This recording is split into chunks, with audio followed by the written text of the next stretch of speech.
26 సంవత్సరాల నమ్మకం, లక్షలాది సంతోషకరమైన వివాహాలు. తెలుగు మ్యాట్రిమోనీని డౌన్లోడ్ చేయండి.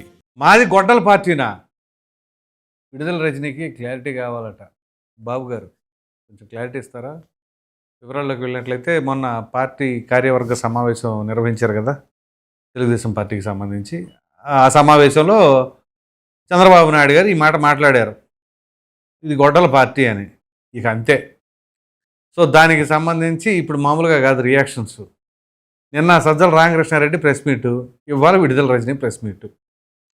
సో విడుదల రజనీ మాజీ మంత్రి, సరే ప్రెస్ మీట్ పెట్టి అమరావతికి సంబంధించింది మాట్లాడుతూ ఉంటారు. సరే ఎంత ఖర్చు పెడుతున్నారు? ఇప్పుడు నిన్న ఏదైతే ఆ సజ్జల రామకృష్ణారెడ్డి చెప్పాడో ఈ అద్దాలు కాంట్రాక్ట్లు అది ఇదని, ఆల్మోస్ట్ ఆల్ ఇదే అద్దాల గురించి ఈవిడే చెప్పారు. ఓకే, బాగుంది, అద్దాల గురించి చెప్పొచ్చు, విమర్శించవచ్చు, అంత ఖర్చు పెడుతున్నారు ఎంత ఖర్చు పెడుతున్నారు దానికి క్లారిటీ ఇవ్వండి అని చెప్పేసి అనొచ్చు.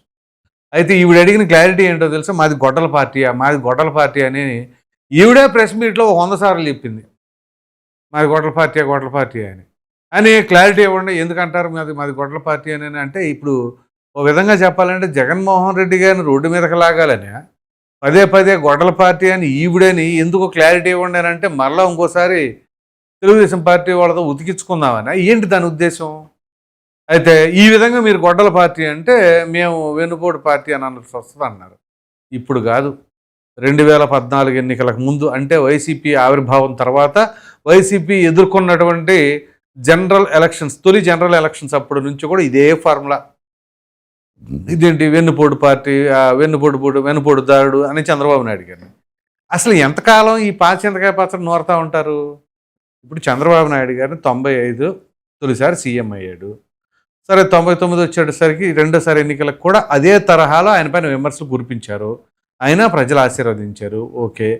దాని తదనంతరం 2014లో మరలా ఆయన సీఎం అయ్యే ముందు కూడా ఇదే తరహా వెన్నుపోటుదారుడు, వెన్నుపోటు రాజకీయం, ఎన్టీఆర్ గారిని ఇలా చేశారు అలా చేశారు, సొంత మామని ఇలా పొడిచాడు అని చెప్పేసి అన్నారు.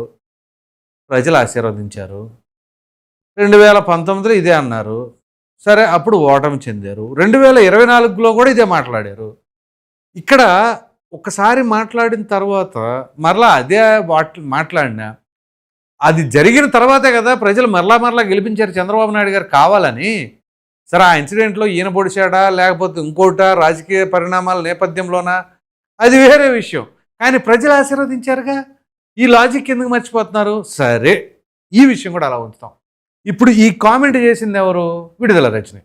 ఇదే విడుదల రజనీ గతంలో నేను మొక్కనే, సైబరాబాద్ మొక్కనే, అది ఇది అని చెప్పేసి మాట్లాడింది ఈవిడేగా. అది ఎప్పుడు? ఎన్టీఆర్ గారు బ్రతుకున్నప్పుడా, పార్టీ ఎన్టీఆర్ గారి చేతిలో ఉన్నప్పుడా, చంద్రబాబు నాయుడు గారి హయాంలోనే కదా, చంద్రబాబు నాయుడు గారు అధినేతగా ఉన్నప్పుడే కదా ఆవిడ చేసింది ఈ వ్యాఖ్యలు. చంద్రబాబు నాయుడు గారు మీరు లేకపోతే నేను లేను, మీరు నాటిన మొక్కను సార్ నేను, సైబరాబాద్ మొక్క ఏదో అంటా ఉందిలే, అది ఇప్పటికీ ట్రోల్ అవుతూనే ఉంటుంది. మరి అప్పుడు తెలియలేదా ఇప్పుడు చేస్తున్న వ్యాఖ్యలో? మరి అప్పటికి ఇప్పటికి తేడా ఏం లేదే. మరి ఈ లాజిక్ మర్చిపోయి మనం గతంలో ఏం మాట్లాడామన్నది మర్చిపోతే ఇదిగో ఇలాగే ట్రోల్స్ అవుతూ ఉంటాయి.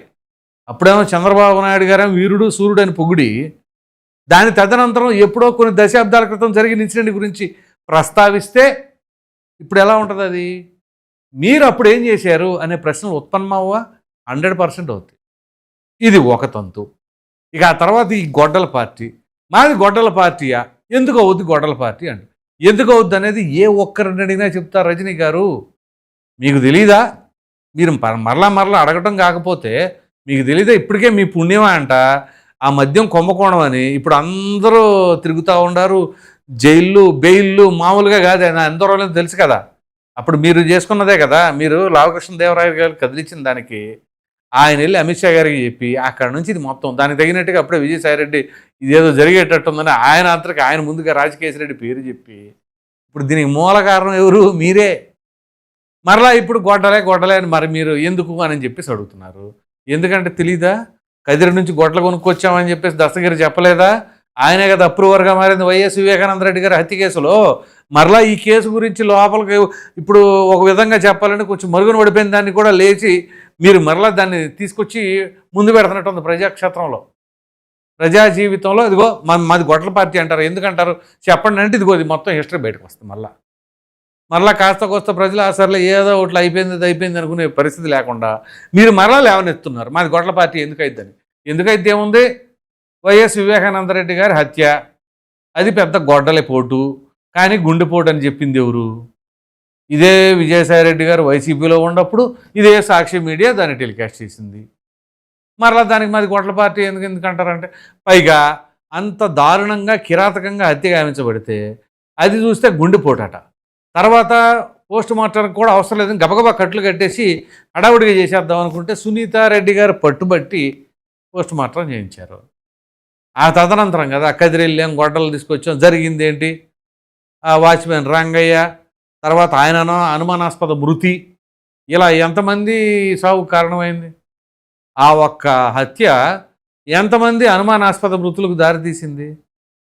అందుకని గొడ్డల పార్టీ అని చెప్పేసి చాలామంది అనేక రకాలుగా మాట్లాడుతాం. జీ అంటే గూగుల్ అని, జీ అంటే గొడ్డలని నారా లోకేష్ అన్నారు. అలాగే చంద్రబాబు నాయుడు గారు కూడా పార్టీ కార్యవర్గ సమావేశాలు ఆయన అన్నారు. సో ఈ రకంగా మేము మళ్ళీ వెన్నుపోటు పార్టీ అంటామంటే మీరు ఎప్పుడో ఎన్నోసార్లు అన్నారు. మీరు ఆ పార్టీలోనే ఉన్నారు. మళ్ళా వెన్నుపోటు పార్టీ అని మీరు ఎలా అంటారు? ఎవరైనా మీరు అనకూడదు. ఎందుకంటే సైబరాబాద్లో పెట్టిన మొక్కను సార్ నేను అని చెప్పేసి మీరు చంద్రబాబు నాయుడు గారి సమక్షంలో మరి ఆయన్ని ఇంప్రెస్ చేయడానికో, లేకపోతే ఆయన దగ్గర మార్కులు కొట్టేయడానికో, లేకపోతే నేను తమ విధేయురాలి అని చెప్పుకోవడానికో చేశారు. తీరా ఏమైంది? ఇప్పటికీ ట్రోలింగ్ అవుతానే ఉంది దానిపైన. పైగా ఈవిడ అవినీతి అవినీతి అవినీతి అవినీతి, ఎంతగాడికి రాష్ట్రాన్ని దోచుకోవడం అవినీతి అని చెప్పేసి ఈవిడ మాట్లాడుతూ ఉన్నారు. ఈవిడి పైన వచ్చిన కేసు గురించి ఏం మాట్లాడాలి? మరి ఏ రోజైనా ప్రెస్ మీట్ పెట్టి నా పైన అన్యాయంగా కేసు పెడుతున్నారు, రాజకీయ కక్షతో ఎలా చేస్తున్నారు, 2,20,00,000 రూపాయలు ఏదైతే లక్ష్మీ బాలాజీ స్టోన్ క్రషర్స్ వాళ్ళ దగ్గర నేను తీసుకున్నానట, నిరూపించండి అని చెప్పేసి ఒకసారి ఛాలెంజింగ్ చేసేలాగా ప్రెస్ మీట్ ఎందుకు పెట్టట్లా? అలా పెట్టలేం మళ్ళీ. ఎందుకంటే నిరూపించండి అని అడగలేం మనం. సాక్ష్యాధారాలు అక్కడ ఉన్నాయని చెప్పేసి ఆల్రెడీ పోలీసులు పేర్కొన్నారు. మరి దానికి ఏం సమాధానం చెప్తారు? అవినీతి అన్యాయం గురించి ఇదే చిలకలూరుపేటలో మీరు ఎంతోమందిని నానా రకాలుగా ఇబ్బందులు పెట్టారు అని చెప్పేసి అప్పట్లోనే చాలా కథనాలు వచ్చినాయి. అంతెందుకు, మా ఛానల్లోనే మా ప్రీవియస్గా ఉన్న జర్నలిస్టు మీ పైన వీడియో చేస్తే అప్పుడు అధికారంలో ఉన్నారు మీరే సిఐ ద్వారా ఫోన్ చేయించి మరీ బెదిరించారు. నేను ప్రక్కనే ఉన్నా అప్పుడు. సో మరి ఇట్లాంటివన్నీ కూడా జరిగినప్పుడు దానికి ఏం సమాధానం చెప్తారు? మరి అప్పుడు మీరు చిలకలూరుపేటలో ఎటువంటి ఏమి దందాలు కానీ ఏమి చేయలేదా? మరి అటువంటిప్పుడు అన్ని ఎలిగేషన్స్ ఎందుకు వచ్చినాయి మీ పైన? దానికి సమాధానం చెప్తారా? పోనీ ఆ లక్ష్మీ బాలాజీ స్టోన్ క్రషర్కి సంబంధించిన ఎపిసోడ్ ఏంటో బయట పెట్టండి. క్లీన్ చిట్ తెచ్చుకోండి. మీరు మాట్లాడితే మాది గొడ్డల పార్టీ అంటారా అని చెప్పేసి చంద్రబాబు నాయుడు గారిని అడుగుతున్నారు. సరే, టీడీపీ వాళ్ళు, మీరు, అలాగే ఈ చంద్రబాబు నాయుడు గారు, లోకేష్ గారు ఒకసారి క్లారిటీ అంటే ఇవ్వండి. ఆ గొడ్డల సంగతి ఏంటో పద్దగా మీరు గొడ్డలు అంటారండి మమ్మల్ని అని చెప్పేసి అడుగుతున్నారు విడుదల రజని గారు. అయితే ఇక్కడ ప్రధానంగా ఏంటి అంటే అమరావతి రాజధానికి సంబంధించిన ఎపిసోడు. ఈ అమరావతి రాజధానికి సంబంధించిన ఎపిసోడ్ వైసీపీకి వచ్చేసరికి అమరావతికి మేము మరి వ్యతిరేకం అంటారా, అనుకూలం అంటారా? ప్రజలు మీరే చూస్తున్నారు కదా. ఎందుకంటే మనం చెప్పడం కాదు, పెద్దగా మీరే చెప్పండి, మీరే కామెంట్లో మెన్షన్ చేయండి. అసలు అమరావతికి వైసీపీ అనుకూలమా, ద్వేషమా ఏంటి అని చెప్పేసి. లేదు ఒక సామాజిక వర్గం పైన ఉన్న ద్వేషమా? మేము అమరావతికి వ్యతిరేకం కాదు అని చెప్పేసి అక్కడ ఎంపీ గారు సైతం మొన్న పార్లమెంట్లో చెప్తారు. మరి అలాగే దాని గురించి చట్టబద్ధత కల్పించే సమయంలో మాత్రం వాకౌట్ చేస్తారు. ఎలా? అమరావతికి వ్యతిరేకం కాదన్నప్పుడు దానికి సంబంధించిందే చట్టబద్ధత కల్పించాలని పార్లమెంట్లో బిల్లు పాస్ చేస్తుంటే దానికి మద్దతు తెలపకుండా వాకౌట్ చేస్తే దాన్ని ఏమంటారు? అనుకూలం అంటారా, వ్యతిరేకత అంటారా? వ్యతిరేకత మీకు విపరీతంగా చూపిస్తూ ఉన్నారు దానిపైన. అలాగే ఇప్పుడు రజనీ గారు కూడా అంటున్నారు ఈ డబుల్ స్టాండర్డ్స్, డబుల్ స్టేట్మెంట్స్ ఏంటో, ఒకే పార్టీలో భిన్న స్వరాలు, భిన్న యొక్క వాదనలు. సో ఇప్పుడు మరలా అదేంటో అంటారు కదా, లేపు కొట్టించుకోవడం అన్నట్టు ఉంటుంది. పొడుకున్న గుర్రాన్ని లేపు కొట్టించుకోవడం అనేది సినిమాలో మోహన్ బాబు అంటాడు. ఆ తరహాలో ఇప్పుడు మాది గొడ్డల పార్టీ అని మీరు ఎలా అంటారు అని చెప్పేసి అని ఆవిడ పదే పదే అడుగుతున్నారండి. టీడీపీ వాళ్ళకి మీరు రెడీగా ఉండండి. ఆ గొడ్డల పార్టీ అని ఎందుకు అంటున్నారు ఏంటి అనేది. లేదు అనవసరంగా అంటున్నారా? మరి ఆవిడ దానికేమో చాలా గట్టిగా హర్ట్ అయినట్టు ఉన్నారు పాప. అందుకని 1-10 సార్లు అంటానే ఉన్నారు. సో ఈ ప్రెస్ మీటు మరి నిన్న సజ్జలు పెట్టారు కాబట్టి ఆయన ఏమన్నా మీరు కూడా పెట్టండి అని చెప్పేసి మాజీ మంత్రులు ఒకదారి తర్వాత ఒకరికి ఇట్లా పురమాయిస్తున్నారో ఏమో కానీ మొత్తం మీద కాన్సెప్ట్ అయితే ఒకటే. కాకపోతే ఈ గొడ్డల పార్టీ అనేది ఇప్పుడు కొత్తగా తీసుకొచ్చేసి మరలా అక్కడ పెట్టారు. సో మరి ప్రజలు మీరు విఘ్నులు కాబట్టి మీకు అన్నీ తెలుసు కాబట్టి మరి రజనీ గారు అంటున్న గొడ్డల పార్టీ దానికి క్లారిటీ ఇవ్వండి అంటారు. మరి ఆ క్లారిటీ ఏంటి అనేది మీకు తెలుసా? తెలిస్తే ఏంటి అనేది అయితే మాత్రం అభిప్రాయం కామెంట్లో తప్పకుండా తెలియచేయండి. Thank you.